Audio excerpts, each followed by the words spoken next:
La revue de la presse africaine. Madame, Monsieur, bonjour et bienvenue à tous. Et nous commençons en République démocratique du Congo, RDC, République du Congo. Clôture de la réunion transfrontalière entre les responsables sanitaires, titre l'agence congolaise de presse. La réunion transfrontalière entre les responsables sanitaires de la République du Congo et de la République démocratique du Congo a été clôturée à Mbandaka, province de l'Équateur, à l'ouest de la RDC. Je prends acte de tout le travail accompli et déclare close la réunion transfrontalière des responsables sanitaires entre la République du Congo et la République démocratique du Congo. C'est ce qu'a déclaré le vice-gouverneur de la province de l'Équateur, Thomas Boyengue. De son côté, Fabrice Nkankolongo, conseiller du ministre national de la Santé, Hygiène et Prévoyance sociale, a indiqué que c'est pour nous une immense joie de clôturer les travaux de cette réunion transfrontalière. Les recommandations adopté lors de ces assises matérialise la volonté d'assurer le bien-être des populations de nos deux pays en accord avec la vision du président Félix Tshisekedi qui vise à améliorer la santé grâce à une lutte transfrontalière et à l'augmentation de la couverture vaccinale. La mise en œuvre effective des résolutions prises dépendra d'une action concertée entre nos pays, toujours selon l'agence congolaise de presse.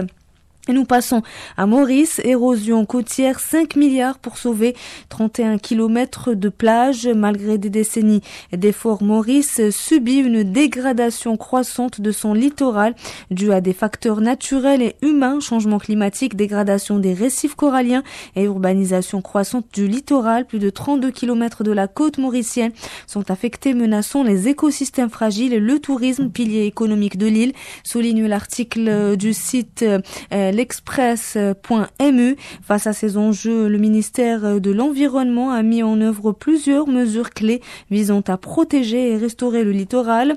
Au cours des 5 prochaines années, les travaux de protection côtière couvrant 31 km sur 33 sites prioritaires devraient coûter 5 milliards de roupies. À ce jour, le ministère a mobilisé plusieurs cabinets de conseil spécialisés afin d'évaluer les sites côtiers érodés et d'identifier les meilleures options de réhabilitation et de préparer les rapports d'impact environnemental ainsi que les documents d'appel d'offres. Le ministère a priorisé la réhabilitation immédiate de 3 sites critiques, à savoir Trouobiche, Albion et Souillac. Une enveloppe budgétaire de 3 millions est prévue au titre du Climate and Sustainability Fund pour l'exercice 2025-2026. Et nous terminons cette revue de presse africaine au Gabon. Ogoué maritime, un musée inédit voit le jour au cœur du sanctuaire Orungu. Un musée culturel et environnemental a été inauguré ce week-end dans le village Eliwe Nchua, situé à plus de 30 minutes de navigation dans le canton océan. Ogoué maritime, à l'initiative de Marc-Louis Ropivia, a constaté ou a souligné l'agence gabonaise de presse installée au cœur du sanctuaire spirituel Orungu de Liwazanero. Ce musée villageois, rare dans l'organisation culturelle gabonaise, constitue une innovation majeure. Il est dédié à l'histoire des Orungu et à l'historiographie des côtes gabonaises. Cet espace met en lumière l'installation des Orungu dans le Bas-Ogoué, leur monarchie structurée autour de 13 souverains, ainsi que leur rôle dans le commerce transatlantique, du 16e et du 17e siècle.